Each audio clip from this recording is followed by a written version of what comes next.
Coming up next on the Wet Fly Swing podcast. We hit a grasshopper field going about 60 miles an hour. And these grasshoppers were, I'm not kidding you, probably the size of a $50. Huge. So as I was getting hit in the face and the chest and the arms and everything going through them, all my buddies are ducked down behind their windshields, avoiding them. So that was quite an interesting little 5-mile stretch we went through. That was Dalton Gendron sharing a story from his Harley Davidson trip across the West.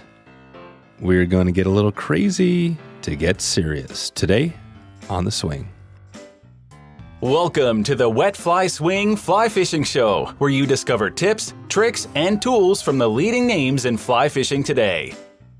Today's episode is sponsored by Dalton at Country Financial, who thrives on helping families and community members through the power of education and proper insurance coverage.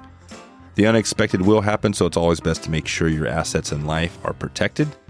You can check out Dalton right now at wetflyswing.com/country and make sure you are protected today. Dalton from Country Financial is here to help you with some tips on making sure your outdoor gear and family is covered with insurance. We discover what type of insurance is commonly overlooked today, and we find out what you should be thinking about next time you chat with your agent.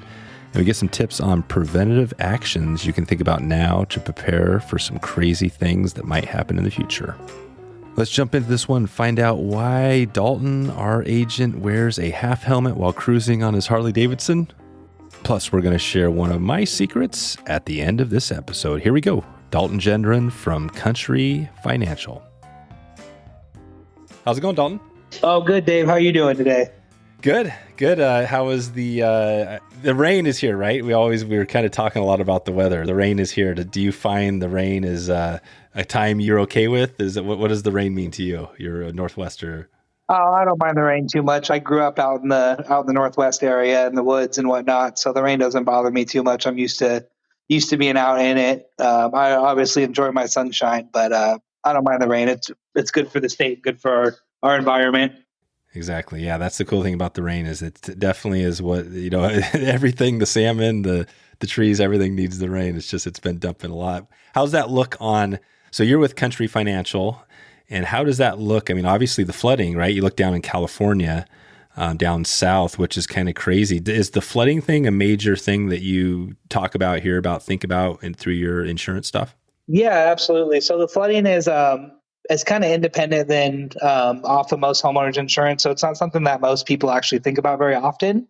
It's something that's required through the federal government and something that is only kind of required in certain areas. But a lot of my people that live up, at the bottom of rivers, live next to places like that. It's something that's very, very important to have, as it's not, as I mentioned, it's not covered in any traditional homeowners insurance. So it's definitely something that I like to go over with my clients to make sure they're aware of. Yep, that's it. Yeah, so it's all documented, right? And that's where like the floodplain maps and stuff like that, where if you're in one of those, then probably your insurance will be, you should have it there, but there's probably other times where you're going to want to have it.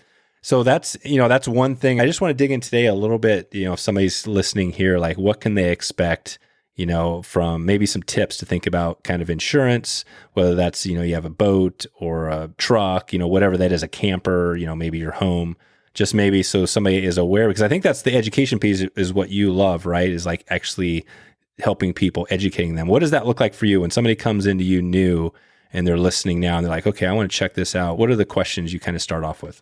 So the way I do this, I've kind of found out in my 5+ years in the industry that most people are just uneducated on what their insurance mean, what it actually covers, and what it can actually do for them in the event of a disaster. So it's really important to me when I meet with new clients that I go over all their coverages, that the clients know exactly what they mean, exactly what they have covered. I've noticed a lot of people tend to miss some of the small things, i.e. those things being some of the things that people work so hard for, their boats, their firearms, their fishing rods, their hunting rifles, things like that may not traditionally be covered in a policy are really important for me to go over with clients to make sure that the things they work hard for are protected on a regular basis in the event of that big disaster. Right, which could be a flood or a fire or something like that. I mean, how does that look when you think of, because I always think of the homeowner's insurance, right? Like, oh, you got this homeowner's policy, but does that not really cover everything? Is that part of the challenge there? Right, exactly. So it's really easy to set up a basic insurance policy for somebody that they may or may not use. My big goal with clients is that making sure that they're covered in the event of every aspect. So when, for example, their house burns down, I don't want them calling me saying, "Hey, is this covered? Is this covered?" I want them to call me and say, "Hey, I had a claim," and me be able to say, "All right, everything that you have is covered and insured, and we will take care of you." Yeah, exactly. Where did you, as far as the, I know part of yours is like, you're dealing with like the rural community, stuff like that. Where does that come from? That love of really connecting with some of those people maybe that aren't the have all the money in the world sort of thing, but they're really just looking for somebody who's, honest and upfront. Where does that, does that come from somewhere in your past? Yeah, absolutely. So, a little bit about my background. I grew up very blue collar.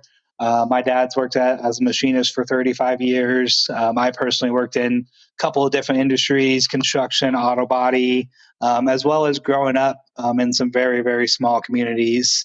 So this kind of comes from, I've seen it growing up. I've seen the hard work my dad's put in. I've seen the hard work that countless other families have put in to provide work that 60, 70, 80 hours a week just to provide for their family. And those are the people that I really like to connect with, because those are the people that need the most protecting, in my opinion, that don't have all the money in the world, have worked countless hours and years to be able to have the things that they have. And those are the people that I like to talk to and educate, because there's just so many little things that get missed. Most agents like to get people in on the cheapest price and get them in and covered. I like to make sure people are covered properly and taken care of, because I would hate to have somebody have their house burned down and not have something covered in it over something that could have been $5 a month that we could take care of. You know what I mean? Right. Exactly. What did your dad do? Remind us again on that. My dad was a machinist at Boeing for about 30 years. So all I knew growing up was hard work hard, and you'll have the things that you want. And I try and make sure I can help people provide and keep those things that they want. Gotcha. And was that up in Washington? Down in Portland. Oh, really? Okay. Yeah, cool. So you got a connection down there. That's awesome. And then did he do any like outdoor activities? Where did I know in the past you've done some fishing and stuff like that. Where did that come from? Yeah, so that all kind of came in. With my dad, like I said, he was the machinist at Boeing for about 35 years in the Portland area. We grew up on the outskirts of town in a small town called Welches, up on the base of Mount Hood, less than 1,000 people. So I grew up going out in the woods, going down to the river that was a quarter mile from my house, and doing fishing with my dad, being out in the woods. I spent a lot of time as a child going up and chopping wood and doing those kinds of things. So I just learned how to work hard from a young age, and it was very beneficial. Because I know what that means for these families that do work very hard for things they have, and I know what that's like. That's it. So, and then when you look at country, I'm not sure, I'm not, as familiar, we're getting a little familiar today. Like you've got Country Financial, you've got Farmers, you got a bunch of companies out there. Is there a big difference between all the companies? I mean, what is your take? Maybe you can't talk to that exactly, but how is Country maybe different than some of the other ones out there? The reason that I'm with Country, I've been with Country, as I mentioned, a little over 5 years, is because we are big on taking care of our clients, making sure our clients are covered in bad times. For example, when we had the fires out in Estacada in 2020, 2.5 years ago, we had claims adjusters out there handing out checks to people that had lost their homes same day so that they could be provided with a place to stay, with food, with new clothes, be able to take care of their family. So those are some of the things that I really like about Country, and why I'm here, and why I believe in our products, is because of that back end stuff of when there is a disaster, we're here to take care of our clients, communicate with our clients, be in front of them, and help as much as we possibly can. How does that work with the natural? I mean, you've got obviously fire is a huge one. I mean, what are the big things that are potentially, I guess depends on the type of country, right, where you're at. If you're in the hurricane zone, that's a different thing. But like, when you look at the Northwest, kind of Oregon, Washington, Idaho, just kind of that area, what are the big things people should be thinking about? So fire is obviously the big one, and that's traditionally covered in most homeowners. So that's pretty basic. The big ones I see out here are earthquake and flood, are some of the things that are not traditionally covered in most policies. Earthquake being the big one, as we all know, one of these days the mountain's going to blow, as they keep saying. And most of these homes in this area are, one, not built for an earthquake, and two, are not covered for any kind of earthquake coverage. What most people don't know is without earthquake coverage on your home, if there is damage caused by an earthquake, you have zero coverage on your house. Is it nothing? If there's an earthquake, basically, if you don't have, you are not covered. Right. And this is as much as you have a crack in your foundation and the city or county says your house is unlivable, then your house is gone and you have no money to repair it or have it replaced. And what does, just give us a rough, I'm just thinking pricing, I know this totally varies, but is earthquake a similar thing to like flooding, or does it all depend? Is it a major expense? Yeah, it's somewhat similar. So obviously it's going to differ on area, size of house, things like that. But traditionally what I see is an extra probably $500 a year to add this kind of coverage on there. So you're talking $40-$50 a month to protect your entire house in the event of an earthquake. So in my opinion, it's pennies on the dollar for them rebuilding a $500,000, $600,000, $700,000, $800,000 for you. Right. No, it's so interesting because that's one of those things where I'm sure a lot of people listening are like, man, I don't think my insurance agent has ever mentioned earthquakes or, whatever part of the country they're in, there's something that maybe they, and so that's kind of your thing, is you're going to walk through what are those potential things and what do you need to be thinking about? Absolutely. And that's where I'm big. And that's where it kind of ties back around to the educational piece of, I'm not going to obviously force these coverages on anybody, but I'm going to make sure that you're aware of them and know what they are so you can make an educated decision on that best fits your needs. Gotcha. What about, one of the things, especially in Portland, everybody's talking about, it seems like that is like the theft and the crazy crime rate. Is that a really big thing that you're seeing, you're dealing with? Do you guys have stats on that? I don't necessarily have any stats, but from just a personal claim standpoint in the last couple of years, I can't count on two hands the amount of Cadillac converters that have been stolen out of vehicle. Things like that, broken windows, personal property being taken out of vehicles, which is not covered on auto policies. Some of those things that people are not aware of. So yeah, that's definitely huge. One thing I push, especially in me working out of the metro area, having an office in here, is having that comprehensive coverage on your car so it is covered for that theft, or if a Cadillac converter falls on it or it gets stolen, or I actually just had a client, a tree fell on their car and got totaled out. And without that coverage on there, it's not covered. Oh, so now talk about that. So comprehensive, that would cover it. Right. And that's one of those ones that's pennies on the dollar to add on that people don't want to do because they don't want to spend the extra $5 a month. So comprehensive. Yep, exactly. Gotcha. Yeah. So you got the collision sort of thing and all that, which is just getting an accident, but literally the other piece, which is, a tree falls on it, comprehensive covers kind of everything else. Right. Exactly. Oh, wow. And then what about talk about the fly rods and guns and all that stuff. Like what if you're, in your car, you got a bunch of stuff in your car on a trip and it gets stolen? What would cover that? That's a big one too, where people are pretty miseducated. All your personal property that's not permanently attached to your car is value of your homeowner's insurance and goes off of your personal property. I've found out with our company included, there are quite a few items that have limitations on them. One of those being firearms, another one of those being jewelry. So things like that, we can do what's called scheduled personal property, meaning that we insure it for the value of what it's worth, and we replace it for that cost, regardless of where it gets stolen, where it gets lost, anything like that. So anywhere in the world. Right. So that could be for specific things. So if you have a fly rod or a gun or something you really don't want to lose, then you can get extra coverage there. Right, exactly. Or, I was just having this conversation with a client. You have that special fly fishing rod that you bought 15 years ago that's not made anymore, you know what I mean? And you can't replace it for the value that you paid for it. So you can, at the very least, insure it for what it's worth and get the value back out of it if it's ever broken or stolen or lost or anything like that. I mean, same with firearms. Some people have firearms that are passed down through generations. Obviously, it doesn't replace the firearm, but at least replaces that financial burden if it's ever stolen or lost. Gotcha. So the homeowner's insurance stuff, again, going back to that, where that covers some things, but it might not fully cover everything. Like say if you had your stuff stolen in your car. Right, exactly. And that applies the same to people that don't own homes with renter's insurance. The other big thing about these policies is it actually gives you liability coverage everywhere in the world, personal liability coverage. So if you're anywhere, you're out fishing and you're ever found negligent for anything or somebody wants to sue you, that personal liability in your homeowner's insurance actually would cover you if you're ever taken to court for anything like that. Oh, wow. Well, there you go. That's awesome.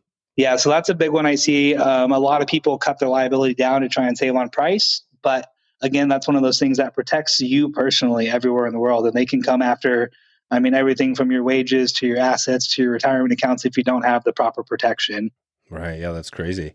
So that's part of the thing. And then let's take it back to that. If somebody's having a conversation with you, you're kind of walking through all this stuff, and within like a half an hour of a little session, you can kind of have a good feel for what, sort of coverage somebody might need. Right. Yep. And I would like to get a full picture to make sure I go a little more in depth than most agents, I would say. I mean, I want to know what your income is, what your assets are, what you like to do for fun, so I know how to properly protect you. If I don't personally get to know you a little bit and know what you're about and what you like, it's hard to properly protect you the right way, insurance-wise. Exactly. And how do your folks, obviously, if somebody's new to it, that's the first part, right? Getting to know them a little bit, understanding kind of some of their challenges, and then what they need. I mean, that's the thing. You don't want to sell stuff they don't need, obviously. No, absolutely. And I'm big on that. I don't like to sell anything that's not necessary for the client or the client doesn't feel like they need. Perfect. So renter's insurance, homeowner's insurance, those are similar kind of things, right? They both do a kind of a similar sort of thing for the insured. Correct. So essentially the only difference is the homeowner's insurance covers obviously the house that you own to rebuild it. The renter's insurance essentially just gives you that personal liability and gives you that personal property coverage. So for example, if you just have an auto policy and you have say 2 fishing rods in your car and it gets broken in and stolen, you have no coverage for those rods without either a renter's policy or a homeowner's policy. Oh, right. So that renters or homeowners could cover some of that stuff in there. Yep, it'll cover your personal property, anything that's not permanently attached to the vehicle. Oh, that's not permanent. So it would cover some of that, a homeowner's, but the other thing where you need extra coverage might be, when would that be? When you might need some extra coverage on top of the homeowners? It would more be like the homeowner's covering your personal property. What would be covered under the auto insurance is, say, the broken window. If they take the stereo, they take your cat, they take your wheels and tires, things like that are all covered under the auto. But any personal items you have in the vehicle are not covered unless you have one of those other policies. Oh, I see. Gotcha. Okay. Perfect. Yeah, I have a funny story. Well, it was a long time ago, but I had my car stolen in Portland. Again, back in Portland, I think it was just out of high school, but I was actually driving down to get my insurance. It was kind of weird, but I think I was on my parents at the time, but I was getting my insurance and or something like that, or an update. And I literally was like playing the music too loud. It wasn't even an expensive car, but they stole it within 5 minutes. You know what I mean? Wow. Like I went in, I forgot something went out and my car was gone. I was like, oh man. Oh yeah, it can happen that fast. And I've seen everybody from going into the store to grab dinner and come out and their car be gone, or it can happen fast. It's such a terrible feeling. And I can't imagine losing a house, because I mean, that car being stolen, it has affected my entire life, even to today. Right? Oh, absolutely. It's violating having somebody take something that's yours. Exactly. What do you give people, so insurance is obviously one thing that's, you have to have. Are there other educational pieces or resources you tell somebody like, hey, here's some other things you can do to make sure these things don't happen? Or, does anybody ever ask you about that? Like, other protections? Yeah, absolutely. So, I definitely have some preventative measures for people to do. I recommend all of my homeowners, just for their own personal protection, things like run through your entire house with a video camera or your phone, not for the insurance purposes, but for your own sake. If you have a fire that burns down your entire house, it's a life-changing event. You're not going to remember everything that's in your house. You're not going to remember that, that extra piece or those things you had tucked away. Fly boxes, like think about how many fly boxes and reels and all that little stuff. Yeah. Right. Exactly. Ammo, firearms, all kinds of things that you can have in there. I know me, and I'm sure many other people that are listening, have quite a supply of some of those things. So yeah, for sure. Yeah. So things like that, just for your own protection, to make sure you're covered and kind of cover your own basis. You know what I mean? Yep. And then it's big, like for people, and I'm sure a lot of people have for property, which is really big, where the homeowners comes into play. You're liable for anything that happens on your property, whether you allow it or not. Someone gets hurt on your property, you're liable for those things. You have an animal that goes out and hurts somebody, you're liable for those things. So things like that, where it's just kind of, hey, pay attention a little bit and make sure that you're not doing anything dumb to cover your own sake for some of those things. For the car insurance, don't leave your car unlocked when you go out to the store. Don't leave your car running even if you're running in somewhere quick. Things like that to kind of help yourself in a lot of those factors. Exactly. Yeah, my friend had Russ, shout out to Russ. He had this really cool Ford pickup back in the day. This is probably in that same time after high school. And they put a switch in under the, whatever the glove compartment, which turned off whatever the power. So literally if somebody tried to jack it, there was nothing. You know what I mean? So there's probably some of that stuff if somebody had a really cool car. I'm sure these new cars have that too. Oh yeah, I have some people that have, I got people that do a lot of off-road and have Toyotas that they have $20,000-$30,000 in, and I recommend things like that on those for sure. Some kind of defense mechanism to help protect yourself on top of locking it or one of the, Yeah.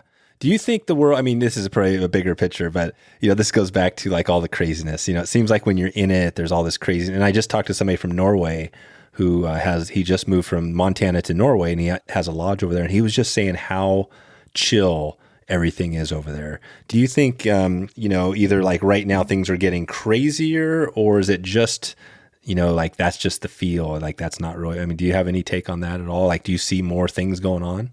I definitely think society's got a little crazy, at least around this area that I noticed. I can't necessarily speak for the rest of the country, but it's definitely more rampant in the city. But I think that's just due to more people, more recklessness.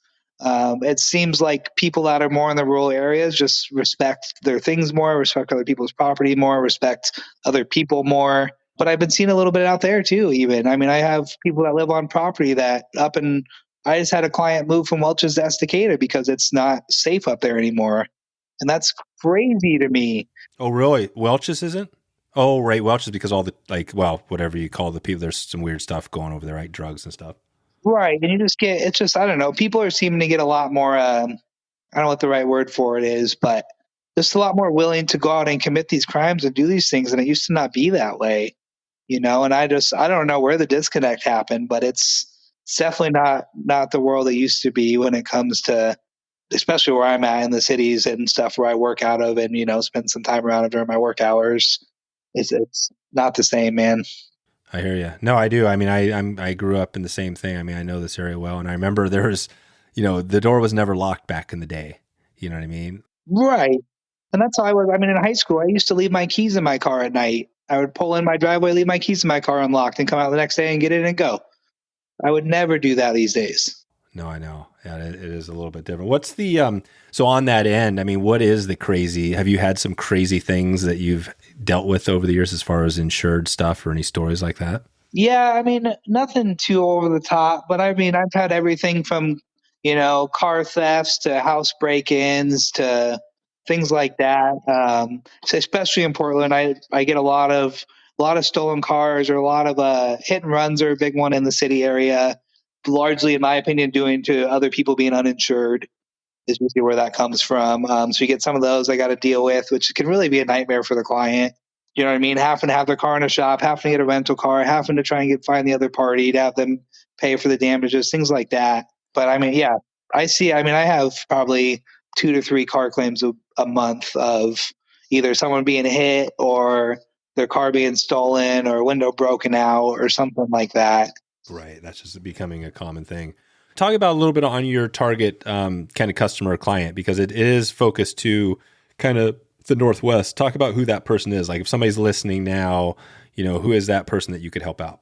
Right. So my ideal clients are anybody that obviously owns a home. I'm big on helping families out, newly married couples, kids that have just had children.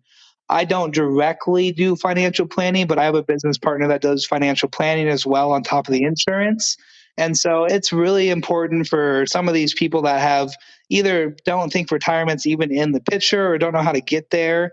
And that's really what I love doing, man, is I get to help people out with insurance. I get to get them hooked up with a financial plan so they actually have what it looks like to be able to retire and have some money. And it's not as outrageous as people think it is. It's very doable. So people like that are in their, late 20s, early 30s, 40s, that need some help on either how to finish life out or how to properly be insured so they don't get in a bad position in the long run, things like that. I mean, like I said, a bad insurance claim can ruin your life if you're not properly protected. So, I mean, they can take everything from your wages to your retirement to like I said, your house, your cars, things like that. So getting in front of those people that are starting to gain a lot of assets are really the people that I like to sit down in front of and make sure that they're protected, and all the stuff that they're working hard for to try and get to is going to be able to happen and be possible for them. No, I love the financial planning. That is another big struggle for people is, yeah, like you said, it feels like you kind of have to work forever, you know what I mean, until you're out of here, right? But there is ways to, if you plan properly, you could actually kind of have a retirement date. Oh, there's absolutely ways. And I'm learning more and more being in this industry that it's doable for the average Joe that works 40, 60 hours a week in that blue collar job. It's very, very doable with the right direction and education. Yeah, exactly. What is on that? I mean, I know you're not an expert there, but somebody probably asked you that a lot. Like, okay, I really want to retire in the next 5 years, 10 years. Is that something where you work together with your partner to talk about that? Yep, absolutely. And then I will typically get that client in front of my partner. We do joint meetings together because they'll actually get into the planning. They do a full actual retirement snapshot and plan that actually runs scenarios, runs percentages, all things like that at your retirement to show you what your actual success rate is. The other nice thing about being with Country is typically meeting with our financial advisor and making a plan is a $500 fee. If you're a client with me, but we actually waive that fee. Just an added benefit that we use that we like to utilize. So I like getting my clients taken care of in the full picture of things, not just on the insurance side. Okay. What is I want to talk about what the switching would look like, but when somebody maybe they have insurance right now, well, they likely have insurance right now, and they're wondering like, okay, am I covered? Maybe they just picked it up and they're not quite sure. How do they know like what they have and maybe whether it's worth a change? What do you recommend on that? First, like how do people know what they have? And then how would they do the connection with you to find out? Maybe that's how they do it? Honestly, without you being educated, it's really hard to know if you're covered properly. I mean, you look at an insurance declaration page, which is what shows all of your coverages. You're looking at 50 different numbers of things. It's really hard to kind of dissect what it means without actually sitting down in front of somebody. I love doing reviews for people, regardless of if you want to make a switch or not. I'm happy to look at an insurance policy. I would just have a potential client email it over to me, take a look at their policy. If they feel like they want a quote, I'll absolutely give it to them. But I'm also very upfront with people. If I think you're in a good position and you're covered and your price is good, I'm going to tell you that. I'm not going to tell you to switch for no reason over to me if it doesn't make sense. Yeah, that makes sense. So that's one of those things where you can literally just they can send you some documents and show you what they have with their insured, what they have covered. You can look at the numbers and be like, okay, this is what you're missing. You can do your kind of the review. Yep, it's that easy for me. So it takes clients 5 or 10 minutes to get me over documents typically, and I can do a full review for them and have answers for them within 24 hours. Gotcha. So that's it. So that's the best way to do it. And if you looked at that and it sounded like you had some other opportunities that could help, what does the process look like in switching? Like if somebody wanted to switch over from their current carrier over to you, how does that look? So that process is pretty easy. We essentially agree on a date you want to start your insurance with us. We communicate I can actually do it a couple of ways. Either the client can communicate with their current company if they want to cancel, or actually have some documents they can sign that I can actually just send over to the other company to cancel. So it's very, very easy. Most companies typically will issue you a refund if you still have money left on the days that you paid for. Some people pay that full 6 months at a time for the auto, things like that. So you can actually get refunded back. You don't have to wait till the end of your term to switch, which is a pretty big misconception in the world, that you have to wait until your policy term is up to switch over. Oh, right. You don't. They'll prorate it or something like that. Yep, exactly. So that's a big one. And then the homeowners is super easy. Most people with their homeowners insurance pay it within their mortgage with their property taxes, their mortgage payment. So that's super easy. All we do is make the switch. I communicate with your mortgage company that you made a switch, send them the updated documents, and then they write us a check for the year, pay off your homeowners insurance, and then bill you monthly with your mortgage payment. So the switch is very, very easy and painless. Perfect. Well, what other things are there to know about this process? It sounds like the first step would be, calling you probably would be best, or emailing, somehow getting in touch, and we'll have a link out to that, obviously, in the show notes. Is that kind of the first step, and as easy as that? Yeah, I definitely like to communicate with people if they're thinking of making a switch. I mean, like I said, I like to get in depth. So I want to know why you're switching. I want to know what your issues are with your company. So I kind of know what I'm getting into and how I need to help you. So typically what I would do is if you reach out to me by email or on the link provided, I'm going to try and set up a phone call with you potentially, gather a little bit of basic information, ask those things, why you want to switch, what's going on, what your issues are, and kind of go from there. And that helps make a decision on what that client may or may not need. Yeah, that would be my thing. I'd be thinking, and probably a lot of people are thinking the same thing out here is like, okay, what is the current stuff and how does that compare to others out there, right? And not knowing, right? And having no education on it, that would be a big question. Right, which is why I like to get other people's insurance documents so that they can literally see what I have versus what they have side by side. So there's no misconception of pricing, coverages, what's being done. You know exactly what you're getting from me and how it compares to your current company.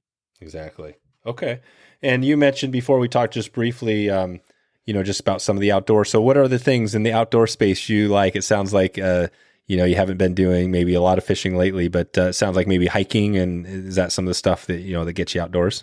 Oh yeah. So me and my wife, we got a couple of golden retrievers. So we love to get out, go hike into the, we do everything. We've done hikes in the gorge, at the coast, down at the river. We like to go all over and adventure around. We used to do some snowboarding. It's been a couple of years. I'm getting a little bit older, so it's starting to kick my butt a little bit doing the snowboard stuff. But I very much enjoy that. I don't do as much fishing as I used to, but I would absolutely love to.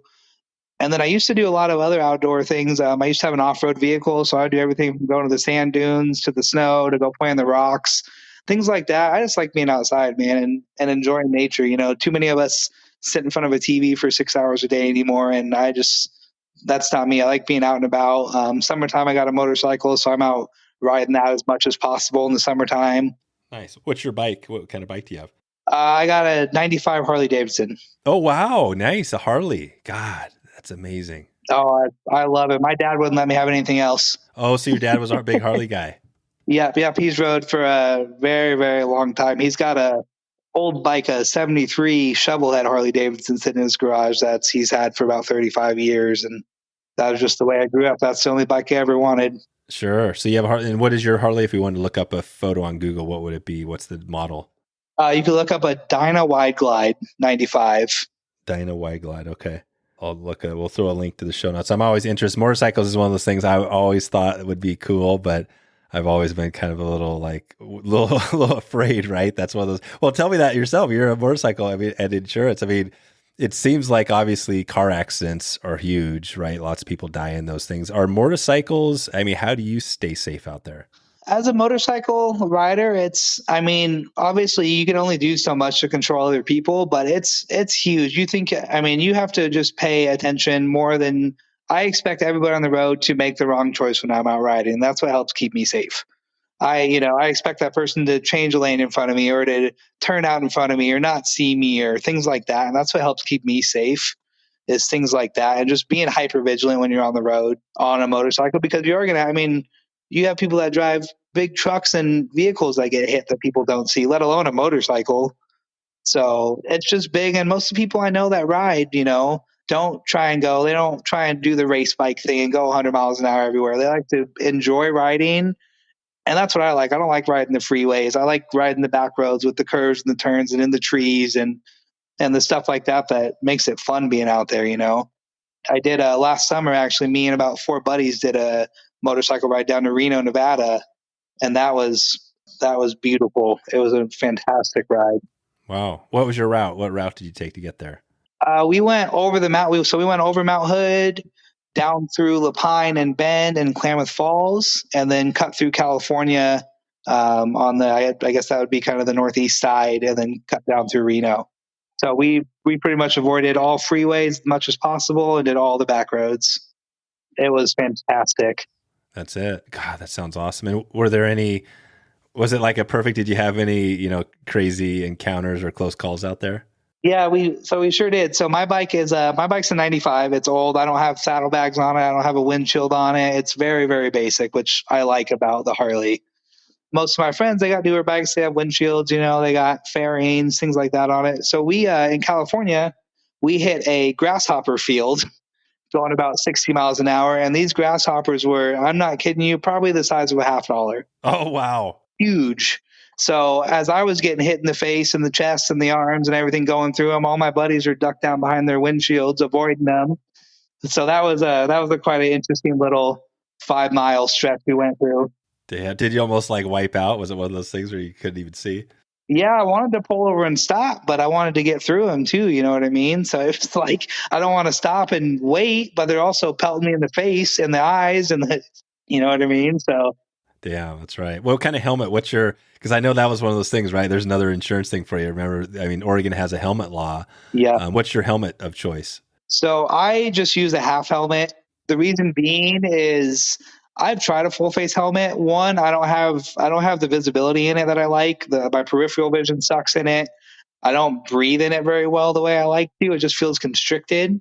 So I like the half helmet. It's DOT approved, it's safe, and I can see and function better in it than I can in a full face helmet.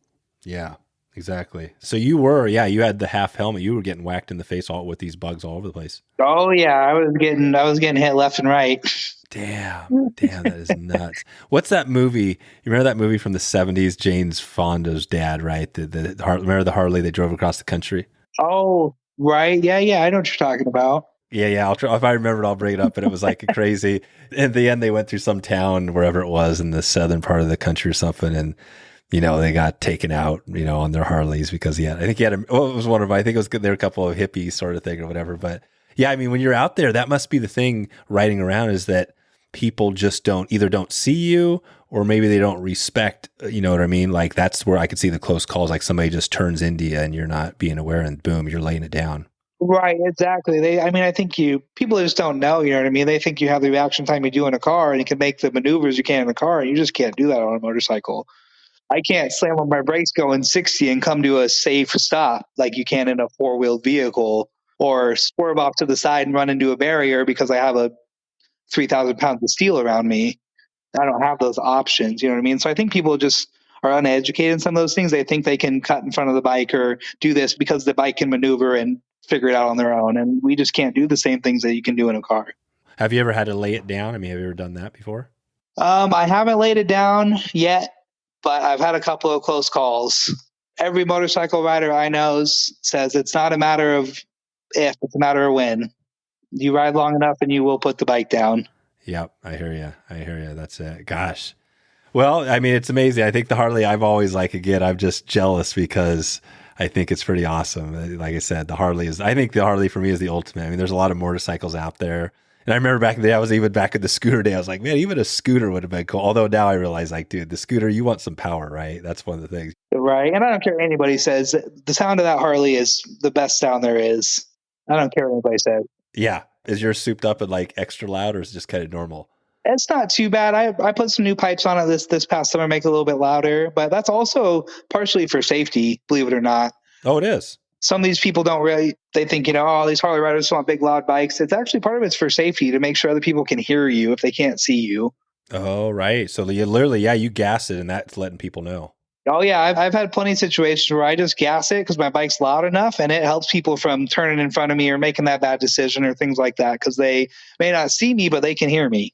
That's so cool. I'm sticking on this trip because I'm excited about it. But so across the Reno, did you guys do the, was this like hoteling it, camping? Like, how'd you do that? We rode all the way to Reno in one day. So we did about 14 hours of riding. It was a long day. And then on the way back, we actually stopped at just north of Crater Lake and camped overnight with, I had a bedroll, a pillow, and a pack of beef jerky. And that was about all we had. We camped overnight and then headed home the next morning. That's it. That sounds pretty awesome. I will tell you what, riding out of Lapine at 7 o'clock in the morning is not very nice on a motorcycle. Oh, why is that? Just a little cold? When it's about 35 degrees. Yeah, that's right. Because you guys did it when was that when you did that trip? It was the summertime, but over in Central Oregon there, it gets real cold at nighttime, even in the summertime. Yeah. Right on. Well, this is good. Anything else you want to shed light on as far as insurance? I mean, we kind of dug into that a little bit. I think the take-home message is that there's probably worth getting some education to find out, what, are you missing anything? Do you need earthquake insurance? All this stuff, right? It's probably worth a call just to find out. That's what it comes down to, Dave, is most people think that this process is so complicated. I think that's why a lot of people don't review their insurance or don't want to make a switch, because they think it's a big, long, complicated, hard process, and it doesn't have to be. I recommend everybody at least once every couple of years reviews their insurance, whether it's with their same company or not. I try and sit down with all my clients that are willing at least once a year to review those life changes, review their policy, make sure that it still fits their needs. So I think that's very, very vital that a lot of people miss, is just take that 20, 30 minutes once a year to review their policy with their agent, or shop the race around if that's what they feel like they need to do. And just review it and make sure that everything's up to date and where it needs to be. That's a great tip. Yeah, that's an awesome tip, is that literally just go to your agent right now and be like, hey, let's review things, see how we're doing, because insurance it's not necessarily always going up in price, right? No, I mean, I meet with many clients that I don't necessarily make any changes, but I learned that that they want to buy a house next couple of years. They're planning on having kids. Their income went up. They started a business, things like that. You find out that can help. And it comes back to that whole financial planning thing too of, hey, maybe now this is the time, this year is the time to get started. You gain some income, you calm down on some of the other things, like you're in a better position now, which is why it's important to meet with my clients on a regular basis. Yep, exactly. Right on. Well, let's take it out of here. We've been doing this little 2-minute drill, just as a good chance to give me the heads up that it's time to take it out of here. So I've got a couple of quick little questions, and we'll take it out in a couple of minutes. So what is if you look out, the next year or two or whatever, is there an outdoor activity you've been thinking, maybe that's like skydiving or something like that you maybe want to, add to the goal list? Oh, funny you say skydiving. I've actually done that a couple of times, and it is amazing. Is it worth it? Oh, it is the best adrenaline rush I've ever had. No kidding. It is absolutely fantastic. Did you jump with somebody, like you're paired up with somebody? Yep, I've done it twice, and both times I jumped with somebody. But as far as your question, I really want to get back into fishing. That's to be my big goal this year, is to really go out and get the gear I need again, get a fishing license, and get back out there on the river. One, just for me, I love the peace and quiet. I'll be able to get out in the morning by myself, so peace and quiet, or, go out. I have some friends that have some boats that like to go out and do things like that. And so that's really my big goal this year as far as outdoor stuff, is get heavily back into fishing. Perfect. That's definitely a doable one for sure. And I'm skydiving has been on my list for a while. Highly recommend it. That's awesome. So you've talked about a couple of tips here, a few tips. Is there one more, just focusing on that insurance? Somebody's listening, they're like, okay, what's one thing I can kind of implement in the next, say week or month that would help them out? Anything come to mind there? My biggest one, especially I think for the listeners that would be on this, is making sure that personal property is protected. Those firearms, those fishing rods, those expensive hobby items that you may have, making sure those things are protected, because those are some of the things that, people save up, they work 2-3 months just to be able to buy that special fishing rod, that special hunting rifle, that scope for that rifle, those extra fly fishing attachments, those things like that. That are really important to make sure you're covered for, because that's why people work, right? To be able to go out and do these things and enjoy life. And without those things, that kind of takes away the whole purpose. Exactly. Do you find you hear from people that are losing stuff, or maybe they're, dumping their boats, or they're, like it might not be theft or something like that, but is there other crazy stuff you hear about out there, or is that not as common? Yeah, a little bit. More so what I saw, which is why I'm really big on education, is, again, going back to those fires, so what happened is, as soon as fires started out there, Country, and along with every other insurance company, a place was called the moratorium, meaning we couldn't write any new business or make any changes out in those areas. So what I found was, I had clients calling me and other agents trying to all of a sudden add on this coverage, add this to their insurance, making sure that this coverage is up when it was already too late. So that's a big one. And that's why it goes back to just doing the review to make sure you're covered, because what you don't want to do is try and make those changes when you're in the middle of a disaster or after a disaster. Gotcha. And I was just, I'll put a shout out to Karmic Outdoors. This is another it's not insurance, but it's actually another thing that it's for lost stuff. So you can actually get a tag. We had them on a while back that goes onto your stuff, right? And then if you did happen to lose it, or, that can happen occasionally.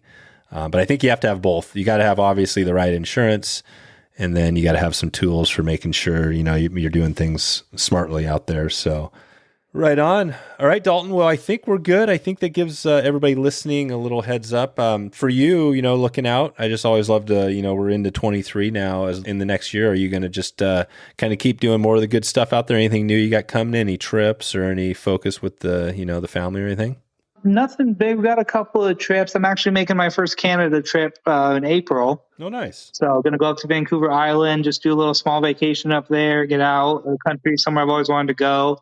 So we're going to do that. And then if the year goes right, I'm hoping to end the year with potentially a Hawaii trip for the wife. That would be my ultimate vacation goal for this year. That's it. Which island are you? You got an island in mind? I don't right now. We went a few years ago and went to Oahu, and it was great, but it was a little too town and touristy for me. So I want to go somewhere a little more quiet and low key and relaxed. Yeah. There's probably a lot of them. We've been to Maui a couple times. Now, the other end of the national park side is pretty cool. You can kind of get away from it. It's a little crazy. There's the tip. It's a little crazy out there because Hawaii isn't quite, there's not as many signs, you know what I mean? It's almost like the Wild West out there a little bit. So you got to be careful. Probably have the right insurance before you go on your Hawaii trip. Do you guys do that as well? Is that one of those things people are like, you're on vacation? Is that something that, you know what I mean, you should be calling your insurance agent before heading out on a vacation? Yes and no. That just goes back to making sure you're properly insured because, as I mentioned, the homeowners covers all your personal property when you're on vacation. So making sure that the big ones I see for vacation are like the jewelry, that $20,000 wedding ring that you don't have insured properly, and then you lose it in the ocean for swimming, things like that. And definitely never a bad idea to let your agent or company know that you're going to be away for your house for a couple of weeks, or there may not be somebody there, or things like that. Perfect. All right, Dalton. Well, we'll send everybody out to Country Financial, and we'll have a link in the show notes. We got a redirect there, wetflyswing.com/country. And I just want to thank you for definitely shedding some light on all this today and giving people some tips. And we'll be in touch with you as we move ahead here, and we'll check on getting that proper education, right? Absolutely. All right. Thanks, Dalton. We'll talk to you soon. Awesome. Thanks for your time, Dave. Bye. So there you go. Coming in on the Harley, rumbling down the road, and Dave's secret today. We're going to share that right now on this episode. I've always wanted a Harley Davidson. That's something I've been thinking about for a long time, but have been just a little too wimpy to put it together. So I'm not sure if that makes me less of a man, but that's my story. That's my little secret for this episode. You can head over to wetflyswing.com/411. You can get the show notes and check out what Dalton has going. You can find out how to connect with him and get some education. Dalton did a good job today digging into it and sharing some tips of how you can up your game on your insurance this week. A quick listener shout out before we get out here. Tom McCoy. Tom reached out back on email and said, congratulations on us reaching 400 episodes. We are already past 400 now, and Tom was actually a guest on a past episode. Tom, just want to say thanks for checking in. Let me know if you want to connect with us. You can do that by email, dave@wetflyswing, and I would love to hear from you. How do we make it real easy to connect? Okay, let's take a look where we're headed next before we get out of here. Okay, we got Joe Jackson, the writer, tomorrow. Not Joe Jackson, the bass deer hair popper tire. We got another Joe Jackson tomorrow. We're going to dig into some on Alaska and find out some tips up there. Joe has written a book, and he's got some other content out there that's going to help you put together that Alaska trip. And I know a lot of us out there are thinking about Alaska as we get into this year. So check in with that episode tomorrow. All right, I'm going to get out of here right now, and it is a moderately late evening. So if it's evening where you are, I want to say I hope you have a great evening, a great morning, or a great afternoon, and I look forward to talking to you very soon. Thanks for listening to the Wet Fly Swing Fly Fishing Show. For notes and links from this episode, visit wetflyswing.com.